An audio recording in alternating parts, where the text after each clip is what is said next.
Selamat siang, pemirsa. Gubernur DKI Jakarta Basuki Cahayapurnama atau Ahok mengaku siap dirinya kembali diperiksa oleh Komisi Pemberantasan Korupsi pada Selasa besok terkait dengan kasus suap pembahasan Raperda Reklamasi yang menjerat anggota DPRD DKI Jakarta Muhammad Sanusi.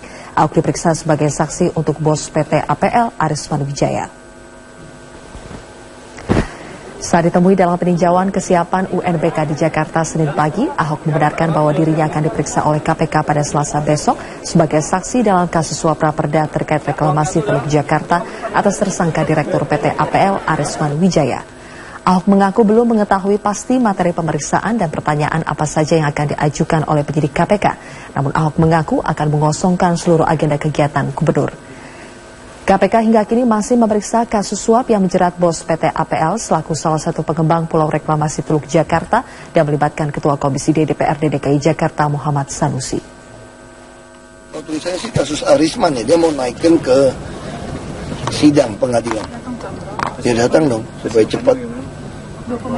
Ya kalau jadi saksi ya sebenarnya jadi saksi sih sederhana saja ya. Kamu cuma menyampaikan apa yang kamu tahu, kamu dengar, kamu lihat, kamu pernah baca, ya sampaikan aja apa adanya. Supaya bisa membantu penyidik melakukan penyidikan dengan baik. Ini kan Surabaya, Tri Risma hari ini untuk maju pada pemilihan Gubernur DKI Jakarta melalui Partai Demokrasi Indonesia Perjuangan terus menguat. Calon petahana Basuki Cahayapurnama menilai jika Risma maju pada Pilgub DKI, maka warga Jakarta diuntungkan karena memiliki banyak pilihan pemimpin yang baik. Nama Wali Kota Surabaya, Tri Risma hari ini atau Risma semakin kuat terdengar akan maju sebagai calon Gubernur DKI Jakarta melalui PDI Perjuangan. Sejumlah poster dan meme Risma for DKI 1 pun sudah tersebar di media sosial. Risma pun diprediksi akan menjadi pesaing terkuat bagi calon petahana Basuki Cahayapurnama.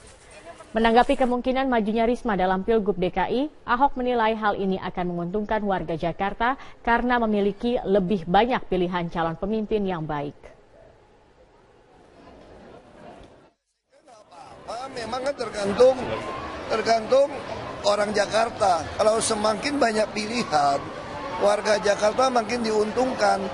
Ya sama kayak kita beli produk kan. Coba kalau handphone mereknya cuma merek A doang. Handphone mereknya banyak kan kita untung, bisa pilih handphone mana yang terbaik dan termurah. Selamat siang, pemirsa. Gubernur DKI Jakarta Basuki Cahayapurnama atau Ahok mengaku siap dirinya kembali diperiksa oleh Komisi Pemberantasan Korupsi pada Selasa besok terkait dengan kasus suap pembahasan Raperda Reklamasi yang menjerat anggota DPRD DKI Jakarta Muhammad Sanusi. Ahok diperiksa sebagai saksi untuk bos PT APL Arisman Wijaya. Saat ditemui dalam peninjauan kesiapan UNBK di Jakarta Senin pagi, Ahok membenarkan bahwa dirinya akan diperiksa oleh KPK pada Selasa besok sebagai saksi dalam kasus suap Raperda terkait reklamasi Teluk Jakarta atas tersangka Direktur PT APL Arisman Wijaya.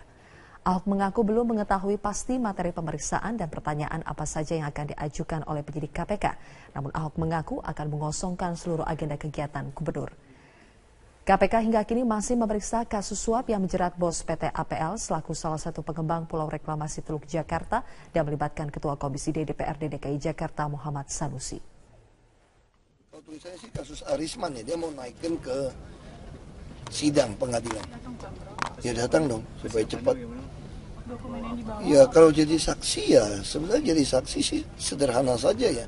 Kamu cuma menyampaikan apa yang kamu tahu, kamu dengar, kamu lihat, kamu pernah baca, ya sampaikan aja apa adanya. Supaya bisa membantu penyidik melakukan penyidikan dengan baik. Ini kan Presiden Joko Widodo berjanji menghadiri Munaslup Golkar yang berlangsung pada 15 Mei mendatang di Bali. Jokowi menyebut uang 1 miliar rupiah yang diberikan bakal calon ketua umum sebagai bentuk gotong royong kader Golkar menyukseskan Munaslup.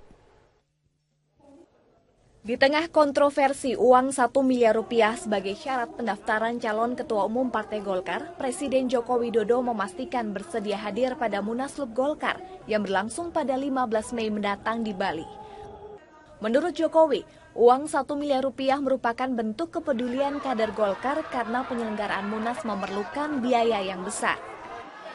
Saya akan datang ke Munas Golkar. Ya, insya Allah saya akan datang. Yang namanya Munas itu kan memerlukan biaya. Nah, biaya itu dari mana? Ya mestinya dari gotong royong semua anggota. Jadi sah saja dan wajar ya Pak? Gimana sih? Gotong royong dari seluruh anggota. Sementara itu, Wakil Presiden Yusuf Kala menegaskan tidak ada mahar politik pada Munaslup Partai Golkar. JK yang pernah menjabat sebagai Ketua Umum Golkar memastikan uang yang diberikan bakal calon Ketua Umum bersifat sukarela. Tidak ada mahar, yang ada sumbangan masing-masing untuk penyelenggaraan. Kalau nggak semua bayar gimana Pak? Apa gugur langsung Pak? Kan sumbangan namanya sumbangan, sesuka hati, bukan paksa-paksa. Peringatan bahaya mahar politik berupa syarat uang 1 miliar rupiah disuarakan Ketua Dewan Pertimbangan Partai Golkar Akbar Tanjung. Menurutnya, praktik syarat uang pendaftaran dikhawatirkan menjadi budaya dan diikuti pengurus Golkar di daerah. Padahal kan sebetulnya tidak pakai uang pun masih bisa, kecuali kalau memang sudah tidak bisa, masih bisa. Atau kalaupun masih pakai uang, masih bisa kita iuran, urunan masih bisa.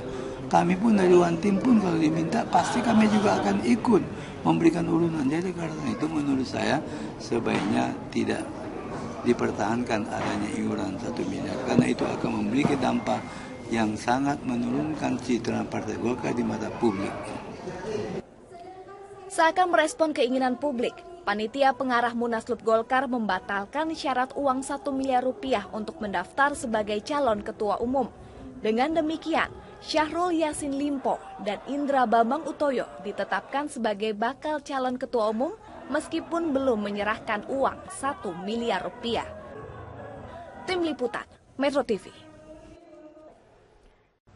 Ya pemirsa, di pekan ini juga masih menyoroti proyek reklamasi. DPR RI mendesak pemerintah menghentikan proyek reklamasi. Ya, DPR menilai proyek ini sangat merugikan rakyat kecil dan merusak ekosistem.